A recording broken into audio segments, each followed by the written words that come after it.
নমস্কার, আমি আশা। কেমন আছেন সবাই? আশা করছি সকলে বেশ ভালো আছেন এবং সুস্থ আছেন। আমরাও না বেশ ভালো আছি। আমরা আরও একটা ব্লগে আপনাদের জানাই অনেক অনেক স্বাগত। আজ হচ্ছে বুধবার আর এখন বাজে ওই সন্ধ্যা 6:30টার মতো। আর এখন থেকে আমি আমার ব্লগটা স্টার্ট করলাম। আশা করছি আপনাদের বেশ ভালোই লাগবে। তো অন্যান্য দিন তো সকাল থেকে ভিডিওটা স্টার্ট করি, কিন্তু আজকে আর সকাল থেকে স্টার্ট করার সময় হয়নি, কারণ একটু নিজের কাজেও ব্যস্ত ছিলাম আর সেই জন্য ভিডিওটি অন করতে পারিনি। তো ভাবলাম তাহলে সন্ধ্যা থেকেই তোমাদের সাথে আমার কাজকর্মগুলো শেয়ার করি। রোজ দিন তো সকালে যে কাজকর্ম রান্নাবান্না এগুলো তো শেয়ার করি, সব দিন তো আর একই রকম হয় না। তো ভাবলাম আজ সন্ধ্যা থেকে যে কাজগুলো করি সেগুলো তোমাদের সাথে একটু শেয়ার করা যাক। মেয়ে তো স্কুল থেকে সেই দুপুরে এসে এবং তাকে খাইয়ে একটু শুয়েছিলাম, তার সাথে আমিও একটু ঘুমিয়েছিলাম। তো মেয়ে যে উঠেছে, উঠে একটু খুব আদর করছে সে আর কি। আর এখন ছেলে মেয়ে দুজনেরই খাবার বানাতে চলে এসেছি। তো ওরা বলছে আজকে ডিম সেদ্ধ খাবো। ছেলেটা ডিম সেদ্ধটা খায়, তো আজকেও বললো যে সন্ধ্যাবেলায় খাবো, আর মেয়েটাও সেই সাথে বলছে যে আমিও খাবো দাদার সাথে। তো ওদের জন্য দুটো ডিম সেদ্ধ করতে বসিয়েছি, আর এইদিকে ছেলের জন্য বনপিঠাটাও তৈরি করে নিচ্ছি।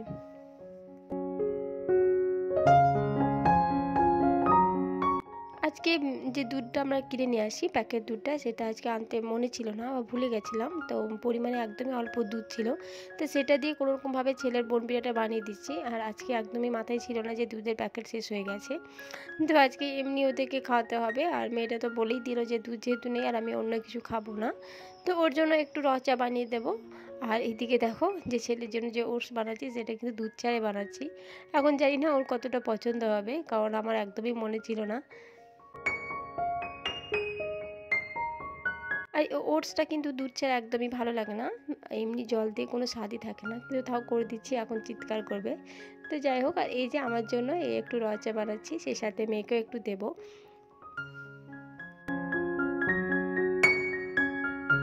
সকাল থেকে যেমন কাজ থাকে সন্ধ্যার দিকেও সেরকম কাজ থাকে, তবে হ্যাঁ, সন্ধ্যার দিকে কাজের পরিমাণটা একটু হলেও কম থাকে, আর সকাল দিকে তো এমনি অনেকটাই বেশি থাকে।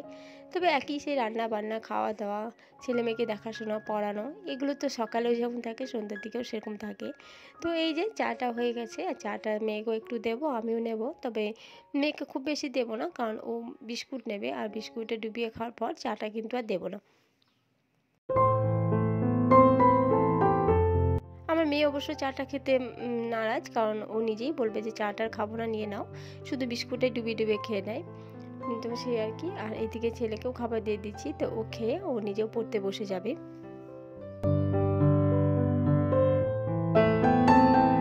সত্যি কথা বলতে র চা কিন্তু একদমই আমার পছন্দ না, বা খেতে একদমই ভালো লাগে না। শীত গ্রীষ্ম যাই বলুন না কেন, যখন খুব গরম থাকে তখনও কিন্তু আমি দুধ চা খাই। তো কী করবো, আজকে নেহাতি উপায় নেই, তাই র চাটা খাচ্ছি। একদমই ইচ্ছা করছে না খেতে, তো এক প্রকার বাধ্য হয়ে খাচ্ছি।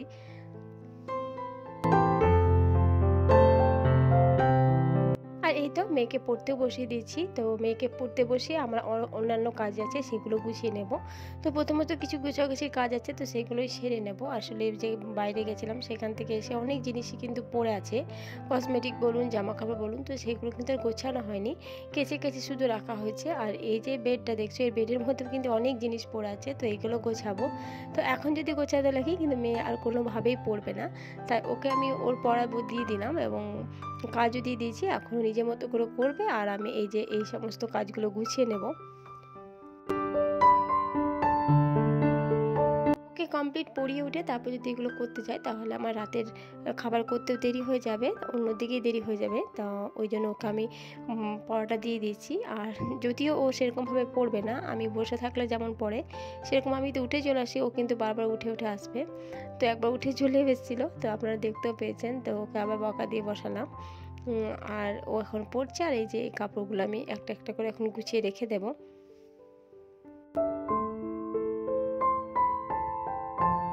কোথাও যাওয়ার আগে আনন্দ করে তো সমস্ত কিছুই বের করি, কিন্তু ফিরে এসে তখন নিজেকেই খুব ক্লান্তি লাগে যে বাবা এতগুলো জিনিস বের করেছি, আবার গোছাতে হবে।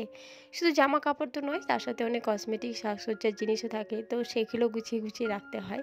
নাহলে অন্য কোথাও যখন যাব তখন কিন্তু আর জিনিসগুলো খুঁজে পাওয়া যায় না। আর এই যে সেদিন যেগুলো কিনে নিয়েছিলাম, তো এইগুলো এখানে রেখে দিচ্ছি, নাহলে এবার এখানে ওখানে ছড়িয়ে রাখলে হয়তো কাঁচের জিনিস তো একদমই হালকা, তো হয়তো ভেঙে যেতে পারে, তো সে আর কি গুছিয়ে রেখে দিলাম। আর এই যে ড্রেসিং টেবিলটা দেখতেই পাচ্ছ তোমরা, মানে কীরকম অবস্থা হয়েছে। এই যে ছোটো জুয়েলারিগুলো, এগুলো একদম ছড়িয়ে ছিটে পড়ে আছে। আমার তো গোটানোর সময়ও হয়নি, সময় বলতে একটু আলসেমিও লাগছিল। তো সেই আর কি, যদিও ঠান্ডাটা কিন্তু অনেকটাই কমে গেছে দুদিন ধরে দেখছি, অতটা কিন্তু সেই যে হাড় কাঁপানো, হাত পা ঠান্ডা হয়ে যাওয়া যে ঠান্ডা, সেটা কিন্তু এখন নেই। এখন একটু সোয়েটার বা হালকা চাদর দিয়ে মোটামুটি থাকা যাচ্ছে। তো সে আর কি, আর এই যে জিনিসগুলো সব নিজে নিজে জায়গায় রেখে দিচ্ছি, তাহলে মোটামুটি আবার যখন কোথাও যাওয়ার প্রোগ্রাম হবে তো তখন সহজে কিন্তু পেয়ে যাব।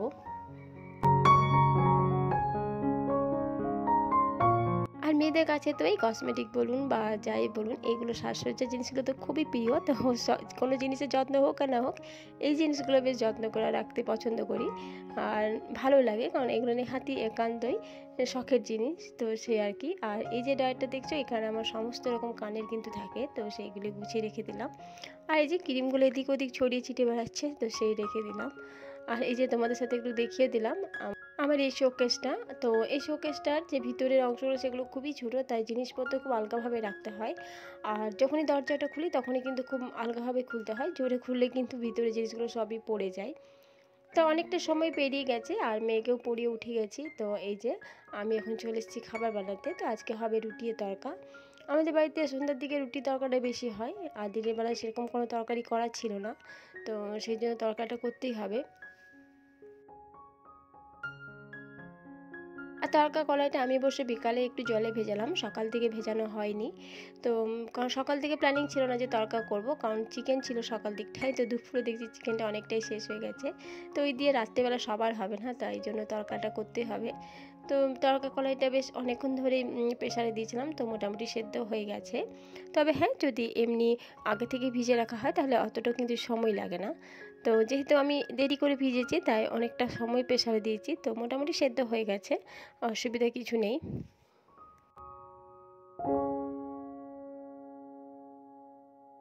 আমার আজকের ভিডিওটি আপনাদের কেমন লেগেছে অবশ্যই একটা কমেন্টের মাধ্যমে জানাবেন। যদি ভালো লেগে থাকে প্লিজ একটা লাইক দিয়ে আমার পাশে থাকবেন। আর চ্যানেলে যদি কেউ নতুন হয়ে থাকেন প্লিজ চ্যানেলটি সাবস্ক্রাইব করার অনুরোধ রইল। আর পুরনো যে বন্ধুরা আছো তাদেরকে তো অসংখ্য ধন্যবাদ।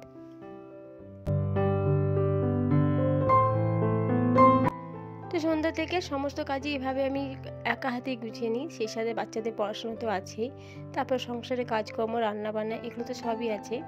আর এই যে রাত্রে খাবারটা করি, এই যে বাসনপত্র হয় এগুলো সব আমাকেই ধুয়ে নিতে হয়, কারণ কাজের বোন তো সে কাল সকালে আসবে। আর সকালে মেয়ের স্কুল থাকে, তখন তো এই প্রেশার কুকার কড়াই এগুলো তো আমার লাগেই, তার জন্য রাত্রিবেলা একটু ধুয়ে ধায়ে রাখতে হয়। অবশ্য সেই রাত্রিবেলায় খাওয়া দাওয়ার পর একদম যখন গুটিয়ে রাখি সমস্ত কিছু, তখন দেখি যেটা সকালে দরকার মেয়ের খাবারের জন্য বা টিফিন তৈরি করার জন্য, সেই বাসন কুসনগুলো কিন্তু আমি ধুয়ে রেখে দিই, তাহলে সকালটায় আমার অতটা তাড়া হয় না। কাজের বোন আসার আগে মোটামুটি মেয়ের খাবারটা আমি রেডি করে দিতে পারি। তো আর এইদিকে দেখো তরকারিটা হয়ে গেছে। তো তরকারিটা যে এখন ডিম তরকা করি সে আর কি, নতুন করে তো রেসিপি বলার দরকার নেই, কারণ এটা আমি আগে অনেকবারই শেয়ার করেছি। আর এই যে দেখো হয়ে গেছে, আর একটু দিয়ে দেবো উপর থেকে তরকা মশলা। তো এই তরকা মশলাটা না দিলে কিন্তু ফ্লেভারটা একদমই অসম্পূর্ণ থেকে যায়, যেই তরকা মশলা দেবো এর কিন্তু ফ্লেভারটা আরও বেড়ে যায়। তরকারি হয়ে গেলে মোটামুটি রুটি বানাতে বেশিক্ষণ সময় লাগে না, আর রুটিতে আটাটা আগে থেকে মেখে রাখি, তাই তরকারিটা মোটামুটি হয়ে গেলে রুটিটা একটা একটা করে তখন দিয়ে দেওয়া হয়। যদি এখন ওদের সময় হয়নি, এখন ওরা উঠে আসেনি খেতে, তো আমার ততক্ষণে রুটি সবই হয়ে গেছে, আর এখন ওদেরকে ডেকে খাবারটাও দিয়ে দেবো। তো মেয়েকে রুটি তড়কা খাওয়াইনি, কারণ ও দুপুরবেলায় তো রুটি টিফিনে এমনিই খায়, তো ওই জন্য ওকে ভাতটা খাইয়ে দিয়েছি। আর এই যে ছেলের জন্য খাবার বেড়ে দিচ্ছি। তাহলে চলুন আমিও আপনাদের থেকে আজ বিদায় নিচ্ছি, আশা করছি আপনাদের বেশ ভালো লেগেছে। আবারও দেখা হবে নতুন একটা ব্লগে। ভালো থাকবেন, সুস্থ থাকবেন, ধন্যবাদ।